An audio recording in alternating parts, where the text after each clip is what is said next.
La copiii din familia mea, din fericire am șansa să fiu mama a doi copii, un băiat de 18 ani și o fetiță de 11.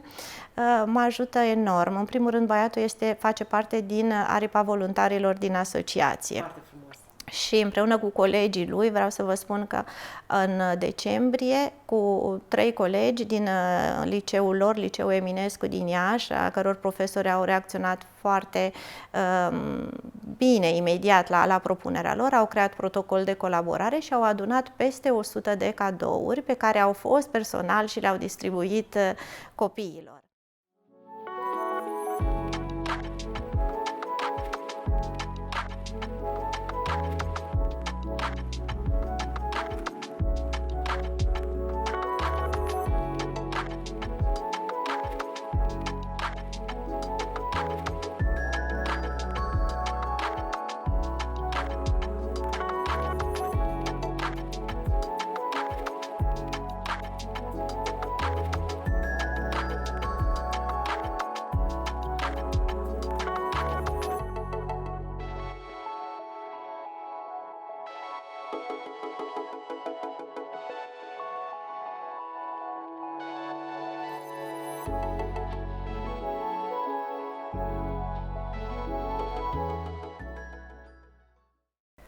La mulți ani și bine ne regăsim în anul 2022 pentru o nouă serie a interviurilor AGEO. Sunt Amalia Georgescu și mă bucur foarte mult că am ajuns în cadrul celui de-al doilea sezon al interviurilor noastre, interviuri realizate cu antreprenori, specialiști, locali sau naționali, care arată că lucrurile sunt posibile, că pot fi făcute cu integritate, cu etică și că România, așa cum ne-o dorim, doar noi putem să o creăm împreună. Astăzi deschidem cel de-al doilea sezon cu un interviu care pune în valoare șansa tinerilor de astăzi să-și urmeze visul, să facă ce-și doresc, dar în același timp să-și cunoască drepturile și obligațiile. Și bineînțeles, acest lucru se realizează chiar aici în Iași, alături de invitata mea, care reprezintă Asociația Justiție pentru Tineri. Urăm bun venit și mulțumim foarte mult că a acceptat invitației noastre, doamna avocat Geta Lupu, cu experiență de peste 20 de ani în acest domeniu și, bineînțeles, cu multe alte funcții și implicări în zona antreprenorială. Bine ai venit, doamna Geta Lupu, și, bineînțeles, la mulți ani, un an nou binecuvântat, cu multe reușite și îți mulțumesc că ai acceptat invitația. Cum ai început anul? În primul rând, dați-mi voie să vă spun bine v-am găsit, la mulți ani dumneavoastră și telespectatorilor dumneavoastră. Vă mulțumim pentru invitație. Am început anul cu încredere, cu forțe noi și cu proiecte minunate despre care dorim să vă vorbim și dumneavoastră. În avocatură ai 20 de ani de experiență, dar cu siguranță sunt mulți ani înainte în care te-ai pregătit, ai învățat, ai trecut prin multe domenii de activitate și am avut ocazia să ne cunoaștem oficial în cadrul Organizației Femeilor Antreprenori din Confederația UGIR și acolo am descoperit, pe lângă specialistul, avocatul Geta Lupu, o femeie, o doamnă dornică să se implice în ajutarea tinerilor de astăzi. Ce înseamnă asociația aceasta Justiție pentru Tineri? Justiție pentru minori, mai precis, este un proiect al unei echipe de specialiști, exact așa cum ați spus, din domeniul juridic și nu doar, din domeniile conexe, pentru că justiția pentru minori nu poate fi disociată și făcută strict în sens juridic, în opinia noastră. Deci avem colegi psihologi, asistenți sociali, mediatori, jurnaliști, chiar colegi de-ai dumneavoastră, care sunt membrii fondatori și în Consiliul Director al Asociației,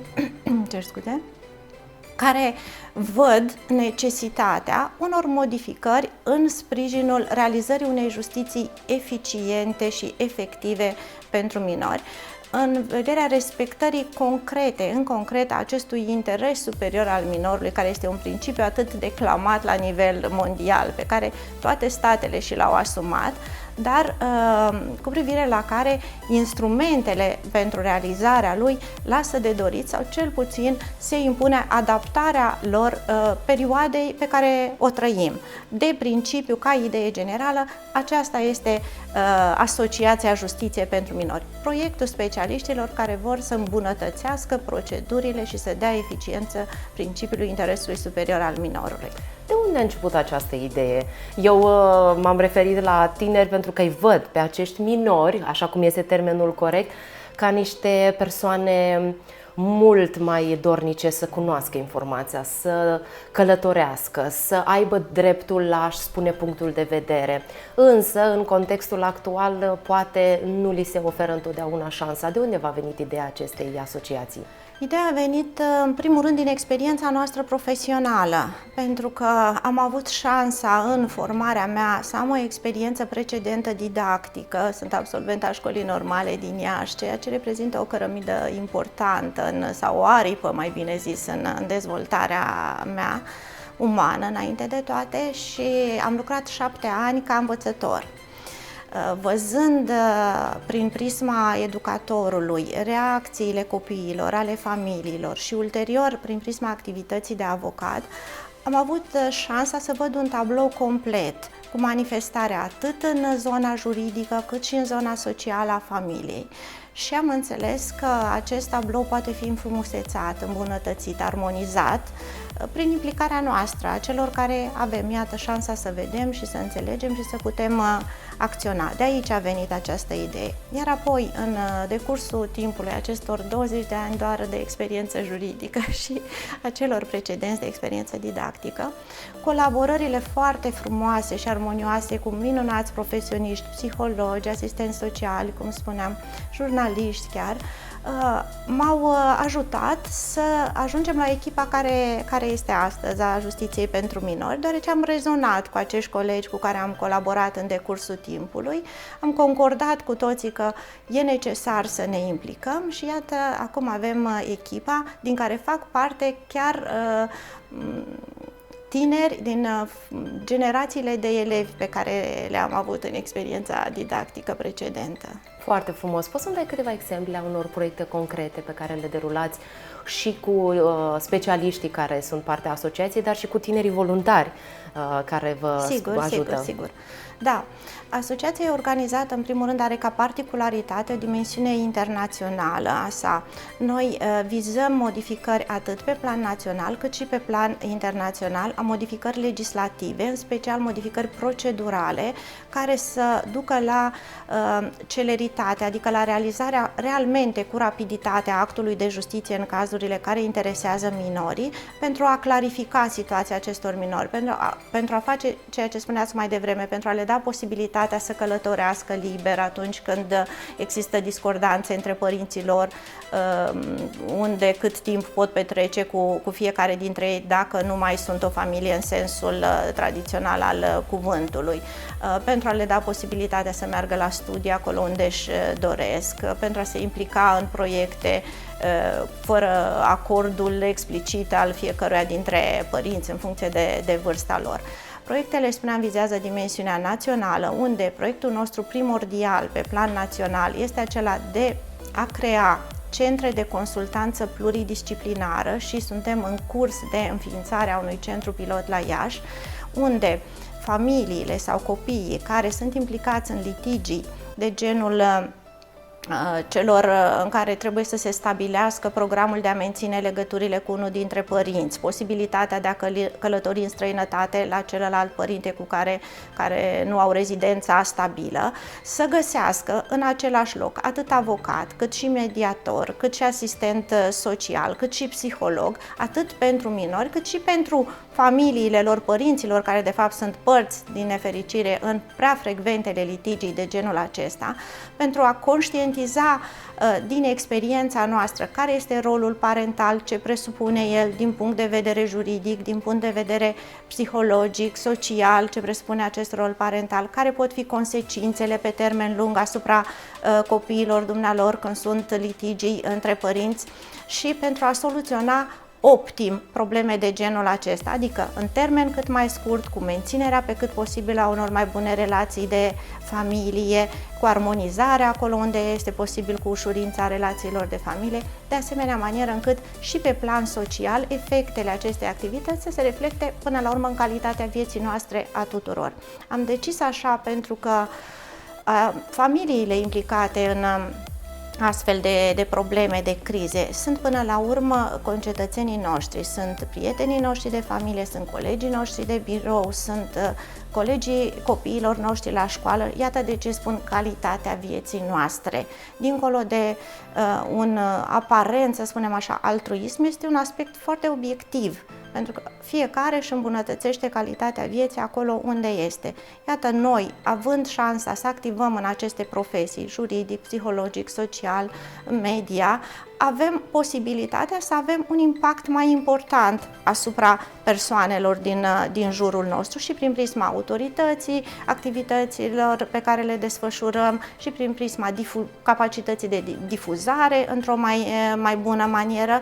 De aceea, pentru noi, este o datorie aproape morală să acționăm aici, unde vedem că se poate cu ușurință îmbunătăți. Deci acest centru pilot de consultanță pluridisciplinară, care este în curs de înființare la Iași, în fizic, în sensul că va exista într-o zonă ușor accesibilă a Iașului un sediu cu cabinetele în aceeași locație ale specialiștilor despre care vă vorbeam mai devreme. Pe plan internațional, urmărim modificările, cel puțin din punct de vedere a legislației europene, care acum este în curs de modificare. Se realizează e-Codex, un cod european, un fel de cod de procedură european, care ar trebui să prevadă, după experiența noastră, deja distinct termene speciale pentru cazurile acestea cu minori. Vă povesteam mai devreme, toate statele sunt membre ale Convenției de la New York cu privire la drepturile minorilor. Acolo toate statele europene clamează și și-au asumat, de fapt, nu doar clamează, obligativitatea transpunerii în legislația internațională a principiului interesului superior al minorului. Dar când vorbim, revin, la instrumente prin care să realizăm acest interes superior al minorului, pașii concreți, ce înseamnă? Să-i dai posibilitatea copilului să mențină relațiile cu ambii părinți, să-i dai posibilitatea să aibă acces la educație, să-i dai posibilitatea să călătorească în siguranță, să veghezi asupra condițiilor în care trăiește, în care este educat. Un exemplu concret, edificator, pentru ce înseamnă nevoia îmbunătățirii justiției pentru minori pe plan internațional, este acela foarte frecvent al familiilor în care s-au separat, un minor are reședința cu unul dintre părinți într-un stat european, iar celălalt părinte locuiește într-un alt stat, fiind nerezident. În cazurile în care există neînțelegeri între acești părinți și nu concordă asupra modului în care copilul să mențină legătura cu fiecare dintre ei, în special cu părintele nerezident, trebuie să intervină instanța de judecată și să verifice dacă părintele nerezident are condiții adecvate în statul în care locuiește pentru a-și primi copilul în vacanță, condiții locative, de moralitate, economice, care să nu pună în pericol copilul. Aceste verificări elementare se fac printr-o procedură numită Comisie Rogatorie Internațională, ceea ce înseamnă că judecătorul din statul chemat să rezolve cauza și să stabilească pot sau nu pot trimite copilul la părintele nerezident, trebuie să știe prin intermediul unui coleg al său din statul de reședință a celui părinte dacă acolo există aceste condiții de care făceam vorbire. Avem în momentul de față o platformă numită Atlas Judiciar European, care e utilizată de instanțe, care e prevăzută de un regulament comunitar. Judecătorii își identifică în baza adresei de domiciliu imediat colegul, tribunalul corespondent. Avem și formulare pe care le completează cu ce doresc să afle de acolo, după care, din nefericire, în epoca tehnologiei, ne ducem la poșta clasică încă, prin care sunt transmise aceste formulare și durează în medie 8 luni sau în această perioadă pandemică durează și 2 ani obținerea unei probe. Dar părinții sau cei în cauză care ar putea fi beneficiarii direct sau indirect a serviciilor oferite de asociația voastră, cum află de voi? Care sunt modalitățile prin care sunt puși în contact cu voi? Noi am realizat un site al Asociației Justiție pentru Minori, un site care are conținut și în limba engleză, italiană, franceză, spaniolă, poate fi tradus de asemenea manieră încât să fie accesibil. Și am procedat la înscrierea noastră în rețelele europene ale specialiștilor din acest domeniu pentru a fi ușor identificați și pentru a putea beneficia ce e nevoie de sprijinul nostru. Astfel există un birou în cadrul Parlamentului European special pentru drepturile minorului, birou cu care suntem în legătură, care a participat și la lansarea noastră oficială prin reprezentanții săi.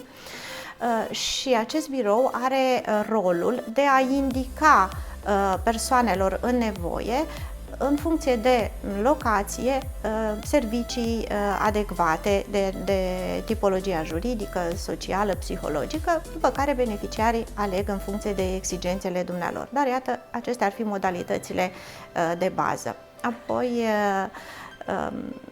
vă spuneam, pe plan internațional, activitatea noastră vizează cooptarea și colaborarea cu colegi din statele membre. Aceasta este o altă modalitate prin care află beneficiarii de noi. Ce ne interesează? Să avem o rețea de profesioniști care să poată îmbunătăți actul de justiție prin faptul că în fiecare stat există un colaborator, un om de referință al nostru, fie în domeniul juridic, fie în domeniul social, psihologic sau, de preferat, acum lucrăm la amplificarea rețelei de colaboratori, pentru a scurta termenele, pentru a nu aștepta acești 1 an, 2 ani pentru producerea unei probe și prin intervenirea directă în statul din care trebuie să provină proba, să poată urgenta soluționarea cauzei și, iată, respecta interesul minorului.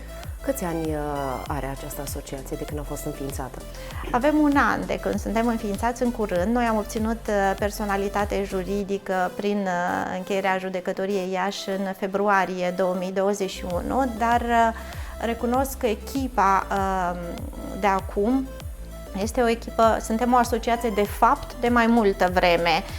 Pitrocim ideea, ca să spun așa, mult timp, am gândit cu atenție cum să îi dăm forma cea mai utilă.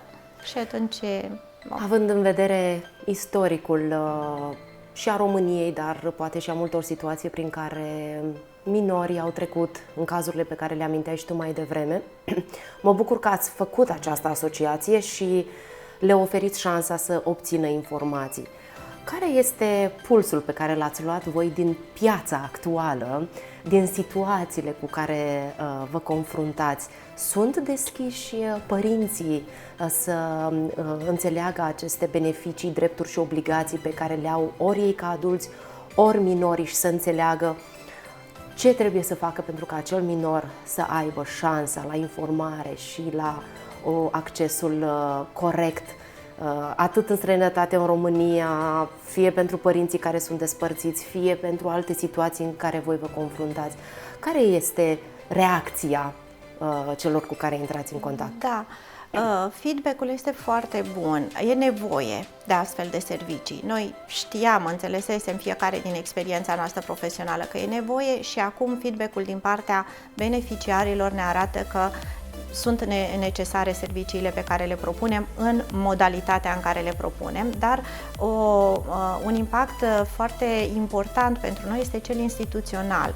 Din fericire, instituțiile au răspuns și au răspuns foarte prompt solicitării noastre. Noi, odată cu lansarea oficială care a avut loc de curând, în 6 decembrie 2021, am transmis tuturor europarlamentarilor și tuturor instituțiilor chemate prin lege în statul român să intervină în vederea respectării interesului minorului, adică Direcții Generale de Protecție a Minorului, instituțiilor cu rol legislativ, de la Consiliul Superior al Magistraturii, la Ministerul Justiției, Colegiului Național al Psihologilor. Am transmis scrisori prin care am arătat care sunt ideile, proiectele noastre și am solicitat colaborarea dumnealor. Imediat, foarte prompt, au răspuns 2 europarlamentari români, cărora țin să le mulțumesc pentru implicarea dumnealor rapidă, doamna europarlamentar Carmen Avram, și domnul europarlamentar Ieșean Tudor Ciuhodaru, care foarte prompt s-au răspuns și au pus la dispoziție posibilitățile pe care le au prin prisma exercițiului funcției în Parlamentul European în vederea informării mai bune, sprijinirii proiectelor.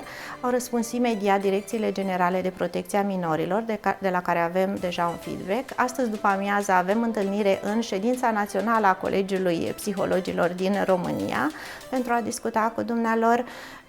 Chiar asociații ale altor profesioniști ale grefierilor, spre exemplu, ne-au contactat să-și pună la dispoziție experiența și profesionalismul în vederea sprijinirii proiectelor, ceea ce este o nouă confirmare a necesității unui astfel de proiect în societatea românească. Ești președintele Asociației Justiția pentru Minori, ești avocat, dar dincolo de acestea ești și mamă, și prietenă, și implicată în foarte multe activități, inclusiv în Organizația Femeilor Antreprenori. Cum îmbini toate rolurile pe care le ai în viața ta de zi cu zi? Pentru că lupți mult pentru minori, dar sunt curioasă și copiii tăi cum percep această implicare a ta și cum te ajută, cum vă sprijiniți reciproc, pentru că mă gândesc că e o provocare cu tânăra generație, chiar din casa noastră. Sigur, da. Așa cum spuneai, cum reușesc să îmbin rolurile? Cu ajutorul celor de lângă mine. În primul rând, cu ajutorul lor cărora le sunt profund îndatorată, familiei, înainte de toate, colegilor, care toată lumea lucrează voluntar, care sunt foarte ocupați, dar își dedică timp și avem mai bine de un an de zile cu ședințe săptămânale sau chiar mai dese. Cu privire la copiii din familia mea, din fericire am șansa să fiu mama a 2 copii, un băiat de 18 ani și o fetiță de 11. Mă ajută enorm. În primul rând, băiatul face parte din aripa voluntarilor din asociație. Foarte frumos. Și împreună cu colegii lui, vreau să vă spun că în decembrie, cu 3 colegi din liceul lor, Liceul Eminescu din Iași, a căror profesori au reacționat foarte bine, imediat la propunerea lor, au creat protocol de colaborare și au adunat peste 100 de cadouri pe care au fost personal și le-au distribuit copiilor. Participă cu idei de realizarea materialelor de promovare ale asociației. Îmi dau tot timpul un feedback și înainte de toate sunt foarte îngăduitori cu mama lor, care nu are totdeauna suficient timp pentru ei.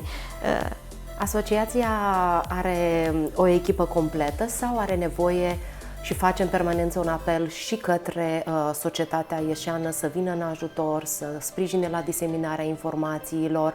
Sub ce formă vă desfășurați zi de zi activitatea și aveți nevoie de dezvoltarea echipei?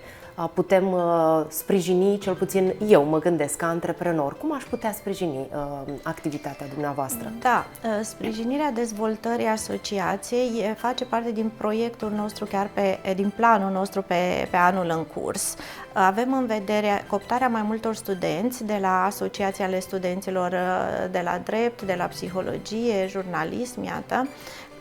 În primul rând, deja există pe pagina noastră de Facebook și pe site-ul nostru un anunț de cooptare a voluntarilor, a tinerilor în asociație, cărora ce le putem oferi, de ce ar veni să facă parte din această asociație. Le putem oferi traininguri în sensul să fie lângă un specialist când se derulează ședințe de consiliere, sigur cu acordul beneficiarului, și iată, o formare foarte necesară, practică, tuturor studenților din aceste domenii. Le putem oferi participarea la conferințe în sensul de a învăța cum se organizează o conferință de la un capăt la celălalt, ceea ce iarăși e o experiență foarte valoroasă pentru un student. Le oferim posibilitatea să publice pe pagina noastră și în viitoarea noastră revistă articole de cercetare pe teme aferente justiției pentru minori. Ar avea, spunem noi, suficiente motive tinerii să participe. Zilele trecute, colega noastră care se ocupă de Departamentul Voluntarilor, doamna Mădălina Merlușcă, care se află la Londra, cum spuneam, suntem o echipă internațională, cel puțin sub aspectul locației. A participat la Forumul Internațional al Tinerilor de la Cairo și o așteptăm să facă o prezentare cu noile informații și proiecte pe care le are pentru voluntarii noștri.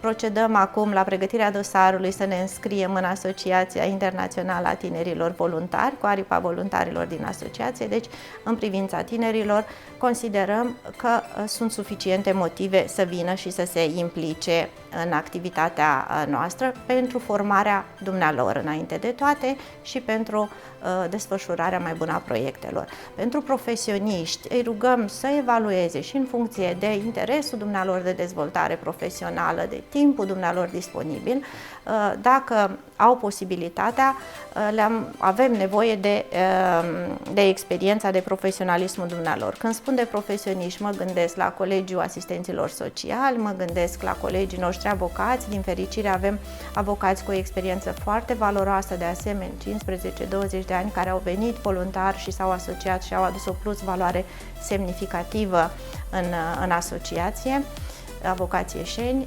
Avem de asemenea psihologi, la fel, cu o experiență importantă, care au venit după ce s-a înființat asociația și au văzut liniile directoare de lucru așa și s-au înscris voluntari și contribuie foarte mult la proiectele noastre. Da, avem un anunț de lărgire a echipei și vă așteptăm, avem ședințe și online, avem proiectele expuse pe pagina de Facebook, puteți vedea și ușile noastre sunt deschise.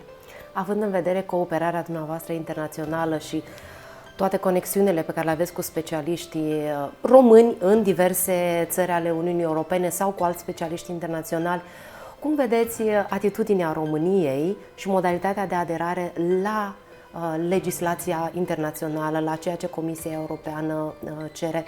Mai avem de lucru? Suntem pe aceeași lungime de undă cu toate celelalte țări ale Uniunii Europene, sau care ar fi câteva lucruri pe care considerați că asociația noastră, pe lângă lucrul cu beneficiarii, ar mai trebui făcut pentru conștientizare, pentru informare, pentru a ne face să fim mai atenți la aceste drepturi și justiția pentru minori?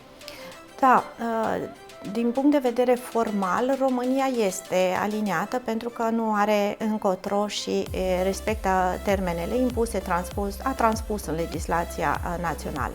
Din punct de vedere real, suntem uneori în situația în care nu numai decât pentru că nu se vrea, ci pentru că avem o perioadă care încă aduce tare în mentalitatea noastră, indiferent de zona în care activăm, care nu ne-a permis să avem o viziune la fel de deschisă și de ușor adaptabilă la ce e necesar. Dar, din observațiile noastre, constatăm că viitorul e promițător.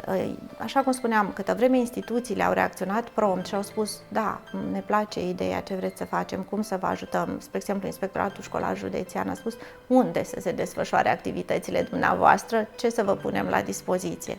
E minunat când instituțiile reacționează așa.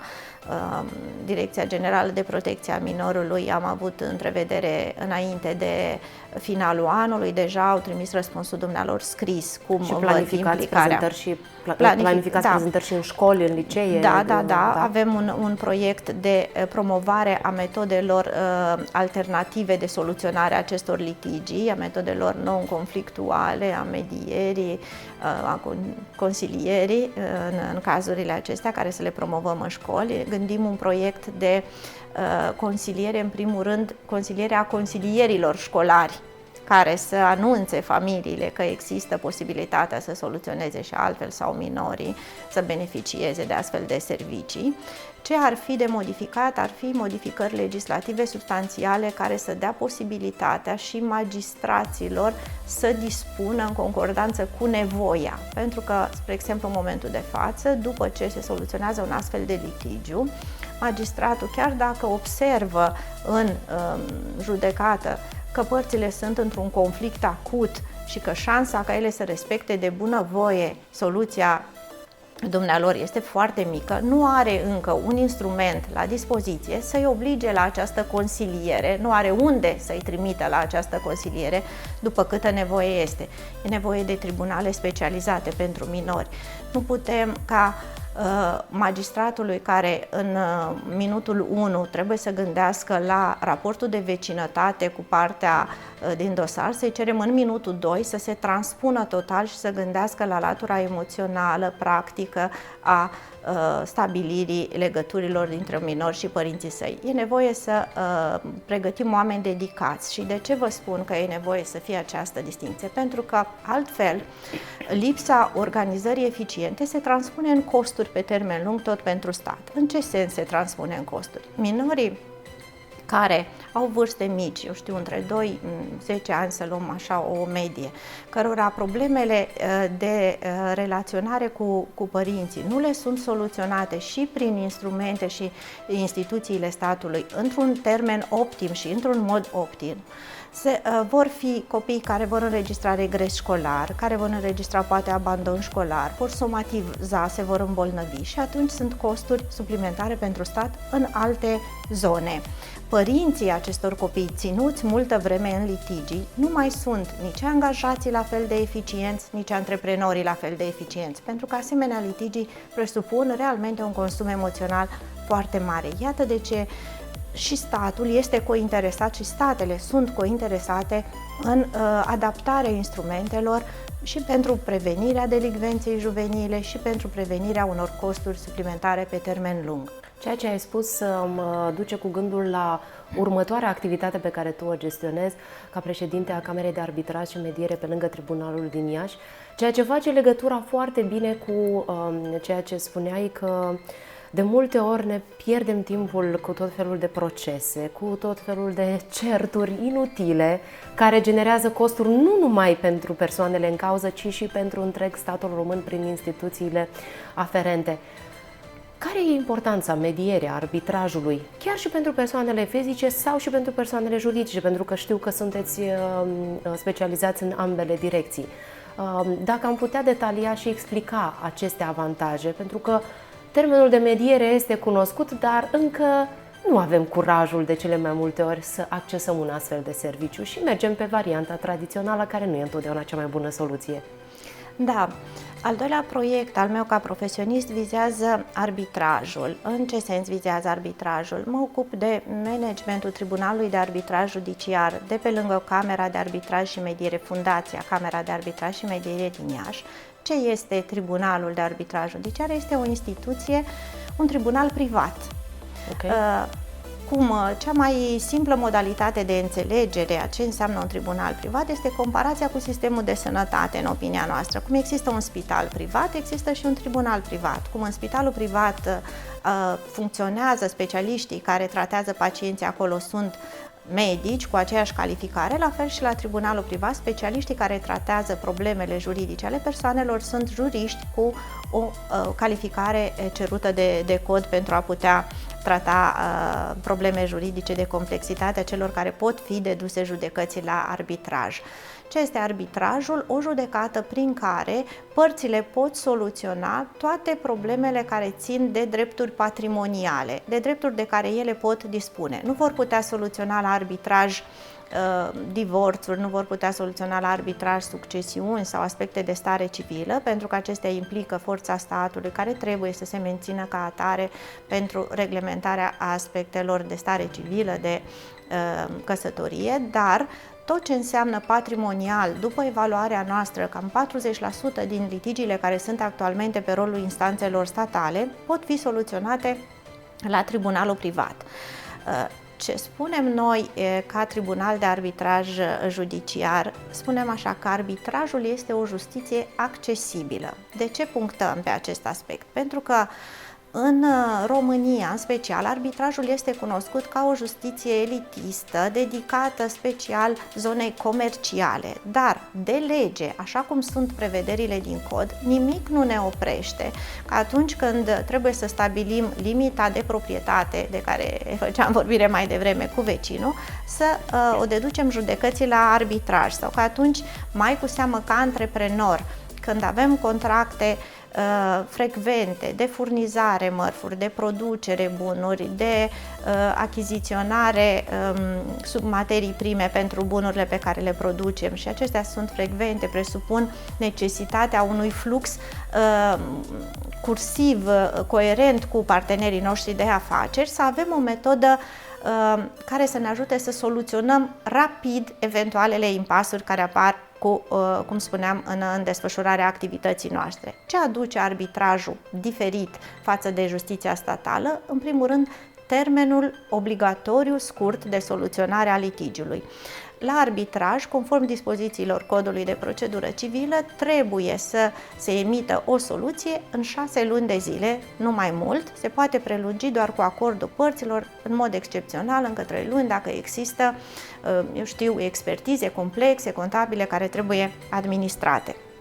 Deci, acesta este primul beneficiu major. Un alt beneficiu este cel al faptului că litigiul de dus judecății la arbitraj nu este făcut public, nu apare cum apar litigiile de la instanțele statale pe site-ul instanței și poate cunoaște partenerul de afaceri că iată, ești în numeroase litigii cu ceilalți și îți scade reputația. Deci confidențialitatea, caracteristică esențială, celeritatea de care vorbeam mai devreme și executorialitatea hotărârii, adică o hotărâre emisă de Tribunalul de Arbitraj are exact aceeași valoare juridică ca o hotărâre emisă de Tribunalul Statal și poate fi pusă în executare. La arbitraj nu există căi de atac decât calea excepțională a contestației în anulare, care poate fi soluționată de către instanța statală pentru motive expres și limitativ, spune codul, prevăzute de lege, adică dacă instanța n-a fost corect compusă, dacă ți-a dat altceva decât ai cerut, cazuri care se întâmplă uneori și în instanțele statale. Dar țin să vă spun că Tribunalul de Arbitraj Judiciar din Iași are toate soluțiile emise până în momentul de față validate, în sensul că nicio soluție care a fost contestată de partea nemulțumită, că e o soluție în judecată, până la urmă totdeauna o parte e nemulțumită, nu a fost invalidată de la această verificare extraordinară a contestației în anulare. Deci, iată, se dovedește viabilitatea metodei de soluționare. Care e avantajul? Părțile își pot alege arbitrii, adică echivalentul judecătorului care să le judece cauza, și consultă lista arbitrilor de pe site-ul Tribunalului Statal și își aleg